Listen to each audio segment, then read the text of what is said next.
guys, and welcome to DesignWise. So, in today's tutorial, we're gonna get you up to grips with the basics of Rhino. I'm gonna make a series on Rhino where we will evolve and get into more advanced techniques in the future. But for now, we're just gonna go through the basics of Rhino just to get an idea of how Rhino works. So the first thing we're gonna learn about is the interface. And when you open up Rhino, this is what you see. You see 4 viewports, and you have some tools on the left hand side, and you have a command bar in the top, and then you have your layers and you have your main properties over here on the right hand side. And so if we jump into the viewports as the first thing, you can see we have a perspective, top, front and right viewport, and you can adjust these to your liking, and you can also add multiple new viewports.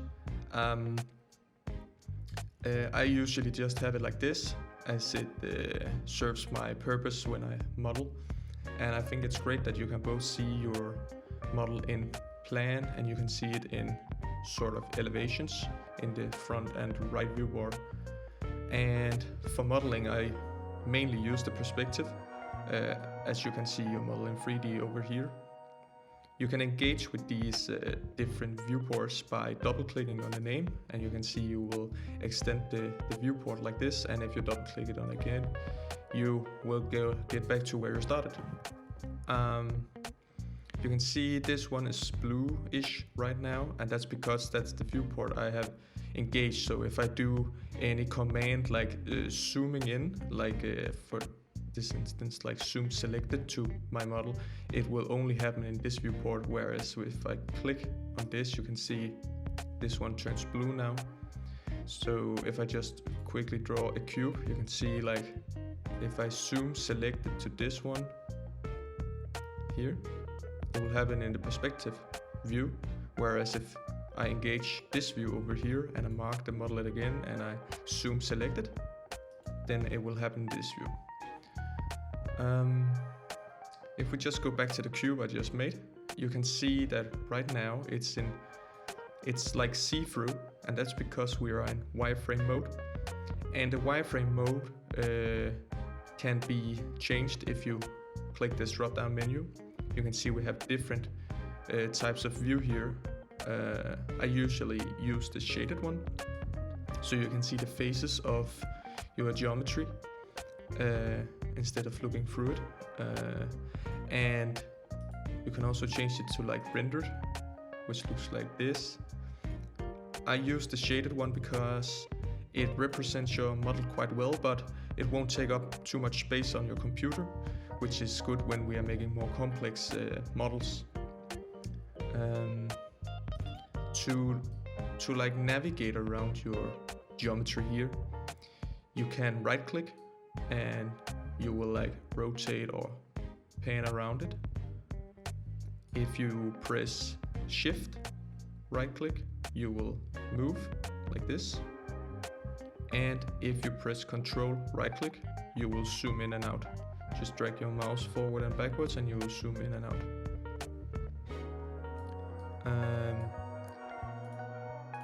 Also the geometry, when I click it, you can see I have this Gumball here, which is a way you can modify your object. If you don't have the Gumball on at the moment, you can click it down here in the bottom and turn it on. What it does is you can move your model in the different axes, and these curved ones makes you rotate the model. Right now it rotates it 90 degrees at a time, but if I click it and press shift, you can rotate it 5 degrees at a time. You can see down here in the bottom how many degrees you have rotated it, like this. Then the dotted line here is the scale in the different axes, like this and like this. And if you press shift and scale it, it will scale it uniformly in all the axes. One more thing there is in this Gumball is like this square here. You can see it's red and blue right now. And if you click that, you can move your model in this case, the blue and red axes. So it won't snap to the green axis right now. You can see like this.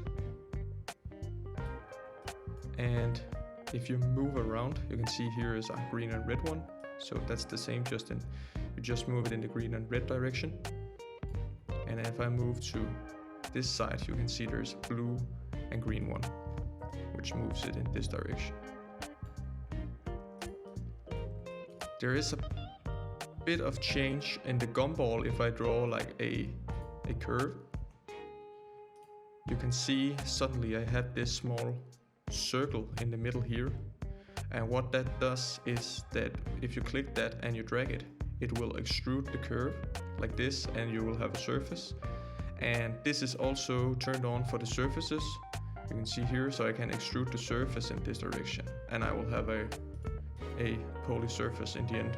You can see now that it's a poly surface.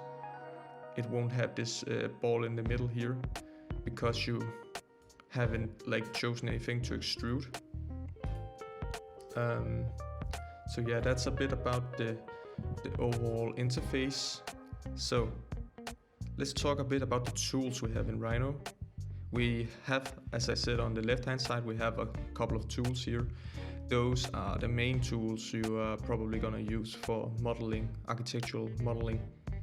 You can see we have like boxes here, we have some curve tools up here, surfaces here, and you might notice that there's a triangle in the corner, and if you click that, you get multiple tools that you can use. So for instance, if I click this one, surface from 3 or 4 corner points, I can go to my perspective view here and do like this, and I get a surface. You can also make it like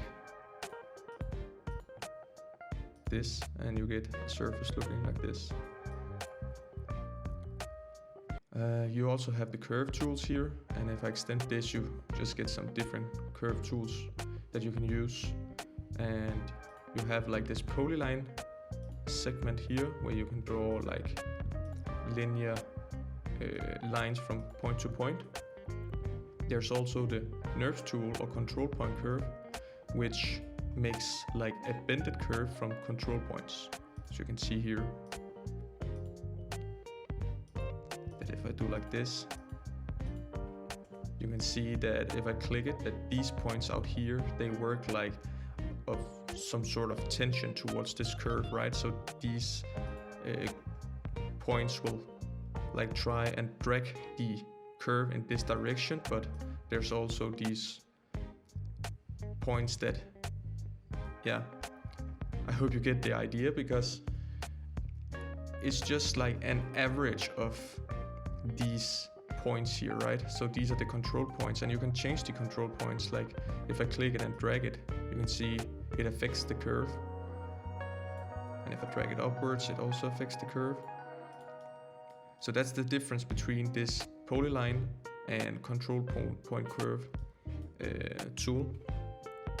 And we're gonna dive deeper into the different tools in a later tutorial, but for now it's just getting up with the whole interface. We also have a command bar, and the command bar is another way of engaging with tools. You can see if I hold my cursor on top of this one, it's called box. So if I click the box, I can just make a box. But if I go to the command bar and I write box, and I press the box tool here, you can see it does the exact same thing. So I can just do like this and this. So the command bar you're gonna use a lot in the future, because when you know all the commands, you're just gonna write them quickly, and in that way you're gonna model very, very quickly. So yeah, and it's just about, you know, learning the tools that you want to use and memorize them, and at some point in the future it's just gonna be like very easy for you to just write everything down. So the next thing I want to talk about is this infos panel over here. And right now you can see it's set on this camera, and the camera is, if I go to the perspective view, is like what you see. So if you know a bit about cameras, you know it has a lens length and stuff like that. Then we have like our placement down here in the coordinate system. So you can see if I change this to 500, we're probably gonna move a bit to the right. So that's just the placement of the camera, and if I change this one to like 70, you can see that we're like more locked in on this canvas, whereas if I change it to like 10, we can see much more, you know, the lens gets wider. I'm never changing these settings, it's just to get an understanding of what this is. What we also have here is the layers panel, which looks like this. I usually just delete these 5 layers, it's just your basic layers from the beginning. And the way you use layers is, if I draw a cube like this, I draw a line like this, and I draw a surface like this. Then if you go to the layers panel, you can press the new layer button, and for the sake of this tutorial we're just gonna call it cube, line and surface. So if I click on this cube right now and I go to the properties panel, then I get the properties for this cube. So before it looked like this, but when you click it, you get this. You get some information about your object. And down here you can see a section called layer, and it's set to default. So if you drop down this one or extend it, you can press the layer we want to put it in. So in this case we're going to put it in cube, the line we're going to put in line, and the surface we're going to put in surface. And if you then go back to the layers panel, right now we can't see which layer these are in from the looks of them, only if we click it and go to the infos panel here. So you see this black box here, that's the color of the layer. So if you click that, we can actually change it. Let's change it to red, the line to blue, and the surface to green. Whoa. And now you can see which layer they are assigned to in the model. And it's really a good idea to put your different objects in layers, because that helps you organize your model. And sometimes when you're modeling, you might want to turn objects on and off for getting so you're able to model at certain places, because sometimes there's a lot of geometry in the way of you. So that's just a good way of organizing your model. You can see this small light bulb here. If you click that, you turn off the different layers and you can turn them on again.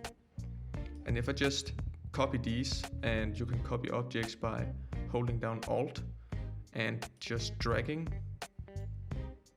Let's make 3 copies.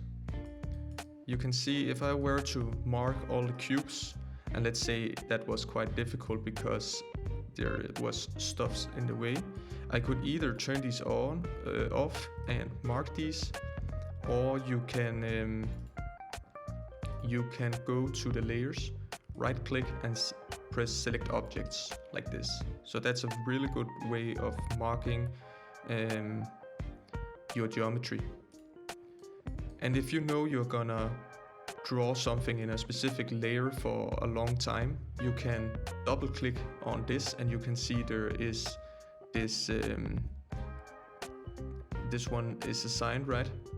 And that means that when you draw an object now, it will be in that layer. So if I just click on the surface and I draw a new cube, you can see that becomes green and that one was red.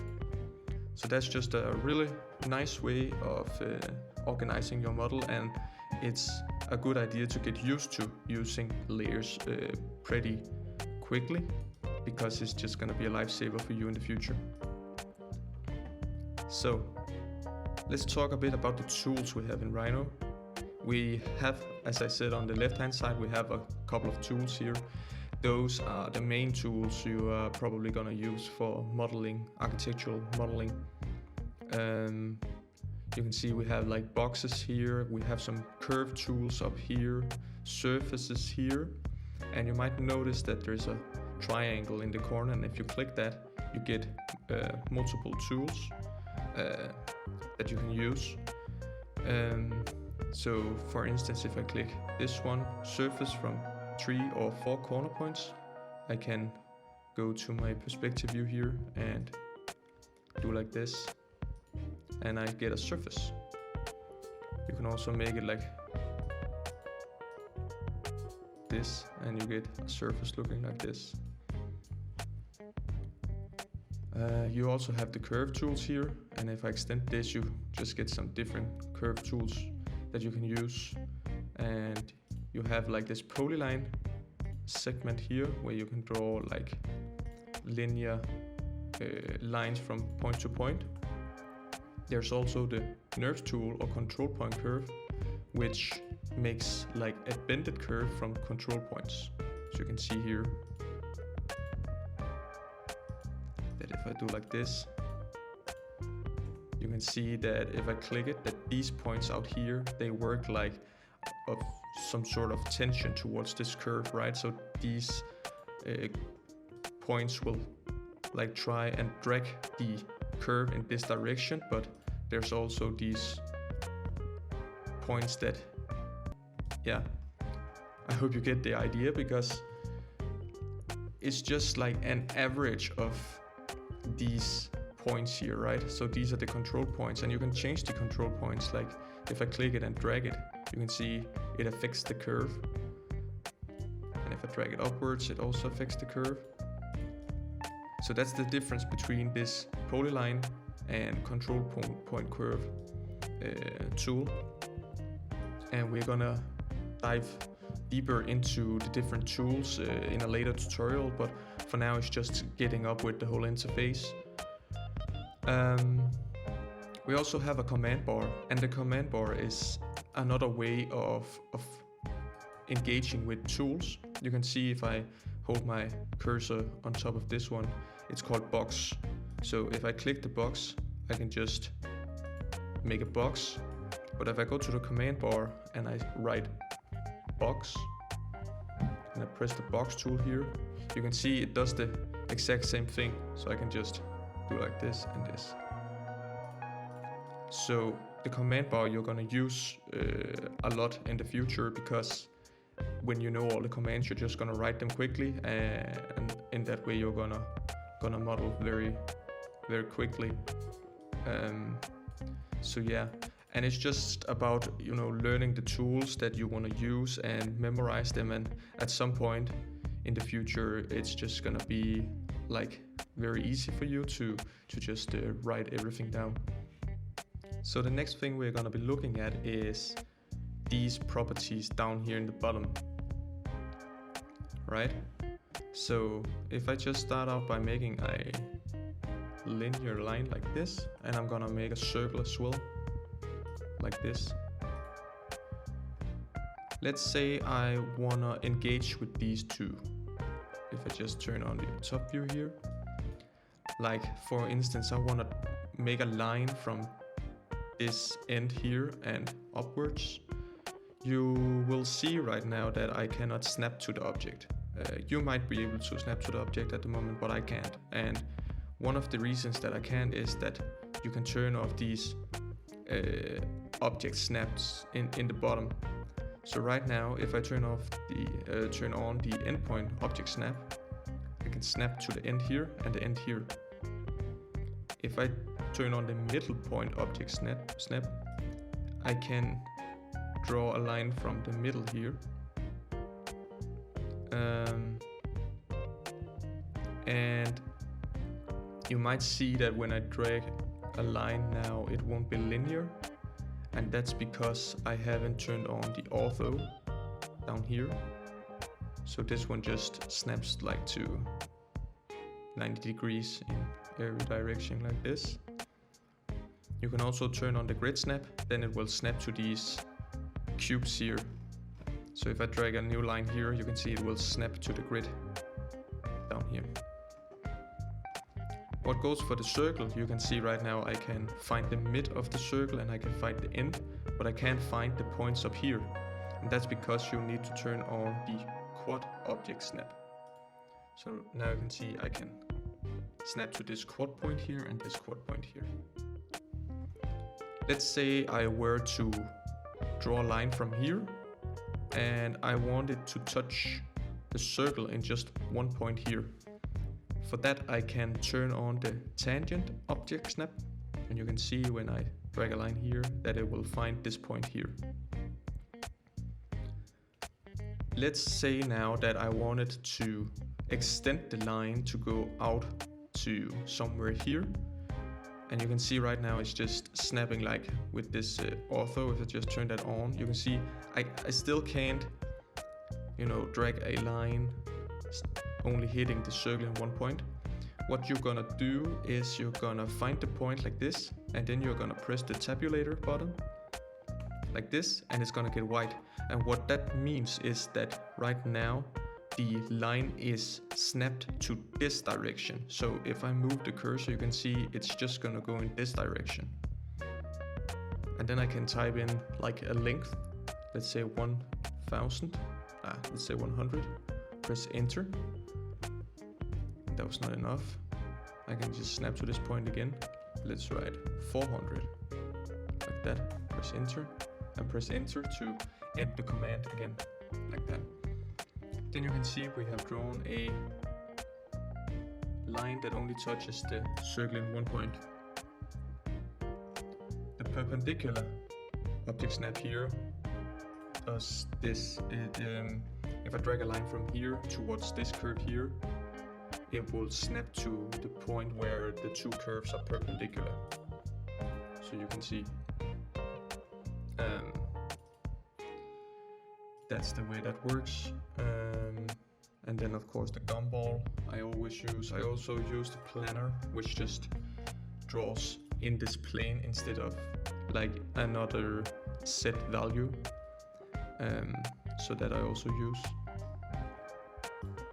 If we just go back to talking about curves, I wanna quickly explain what curves are in Rhino and how you use them. So if I go to the top view and draw a square like this, this is a closed curve. You can see if I mark it, it will say one closed curve. Whereas this here, this is an open curve. So if I go to the 3D view, we can try and extrude these to a 3D object. So if you just write extrude curve in the command bar and press enter, you can see up here you get an extrusion distance. You can just write like 100 and it will extrude it 100 millimeters. And what's the difference between a closed and an open curve?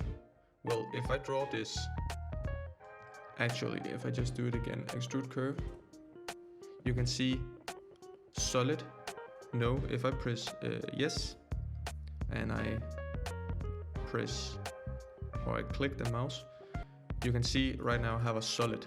I have a closed extrusion. Whereas if I were to extrude this one, extrude curve, if I choose solid and I press, you can see it won't, of course won't be solid because it will have an open section in it. So the difference is that with open curves you can't create solids.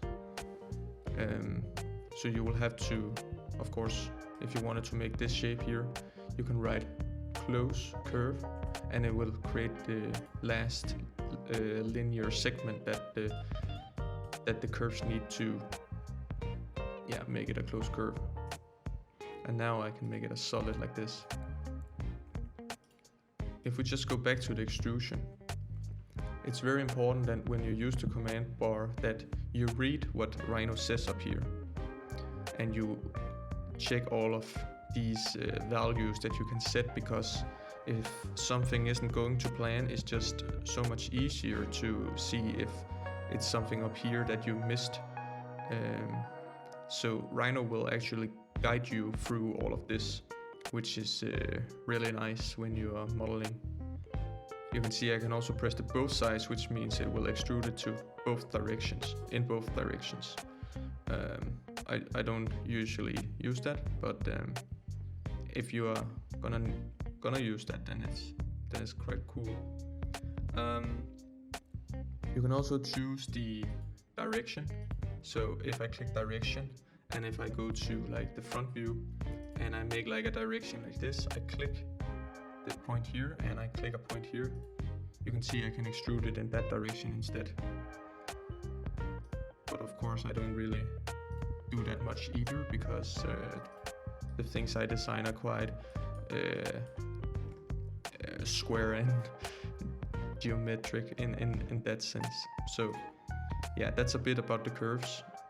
Another thing which is important about curves is that if I draw a square like this, you can explode the curve. Like if you want this to be 4 individual curves, you can just mark it and go to here and explode, right? Like this. Let's say we then rearrange it a bit. Like this.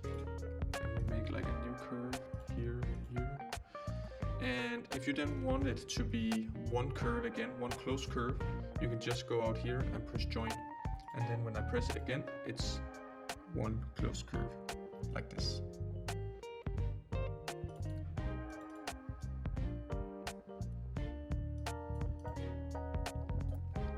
Let's say I were to extrude this now, like this, just quickly, and you can see right now it's open.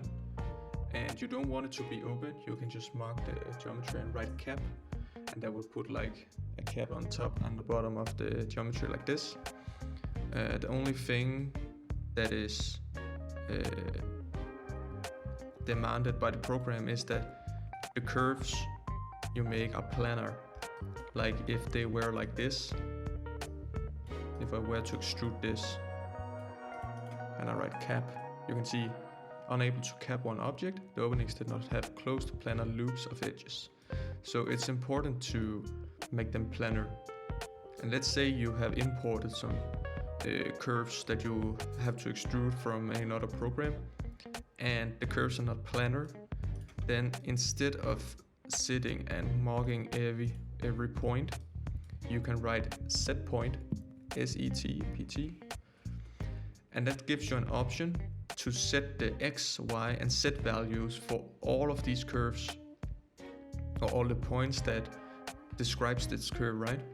So in this case, we want to set it to one specific Z value. So if I just uncheck these two boxes and I press OK, you can see that if I press here, it will just set all of the points describing this curve to this Z value here. Whereas if I go up here, you can see it will still be planar, but it will just be in another Z value. But nevertheless, it makes the curve planar. So if you click, then you can see now we have planar curves.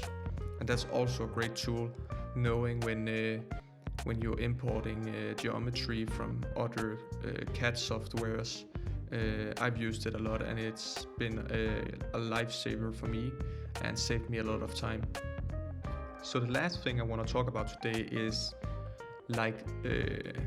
why Rhino is a good program for architects. If you have used SketchUp, you might have noticed that you can't make a circle in SketchUp, and that's because SketchUp is not a vectorized program. So if I draw a circle in Rhino, it will actually be a circle, whereas in SketchUp it would consist of linear line segments that you can of course modify, so there's many line segments so it looks round, but it's never 100% round like it is in Rhino. And Rhino also has the ability to make like curved surfaces. You can see here if I were to draw like surface like this. If I just make a curve, I go to perspective and I extrude it like this. You can see that this is a NURB surface, right? So it's made of these control points that we talked about before, and that also makes it a good program for modeling with NURB surfaces.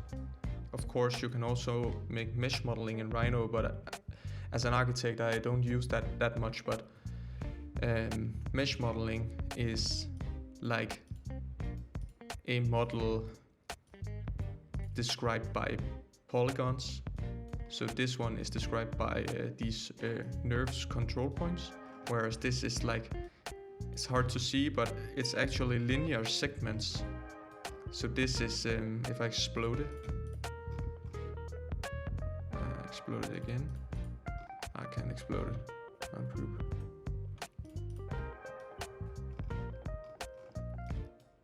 Well, maybe I can try and mesh it again. Maybe make a bit of a more difficult geometry like this. I write points on. So if you rebuild a surface and you write points on, you can actually modify the surface by these points here. So if I were to lift them up like this, and I can click this one and drag it like that. That's also quite nice to know. If I copy this over here and I mesh it with the mesh tool, and let's just try a few. So this is a mesh model. If I delete the surface, so these are actually polygons. You can see here that these segments here are linear, and you actually have a surface described by these linear segments. So it's my expertise tells me that the mesh modeling takes up more space on your computer than this NURBS modeling, because there is so much data in this kind of surface, because it consists of all of these vertices and surfaces, whereas this is just made from these control points. If I write points on, you can see that these control points describes the surface. And so Rhino is a great tool for this as well. So it's just getting started and figuring out how to do all of these things, but I will of course cover that in a later tutorial. So guys, that was the basics in Rhino. Please let me know in the comments if you have anything you want to learn about. I will of course cover much more of Rhino in future episodes of this series. This is just like how to maneuver around in Rhino, and yeah, I will see you in the next video. Peace.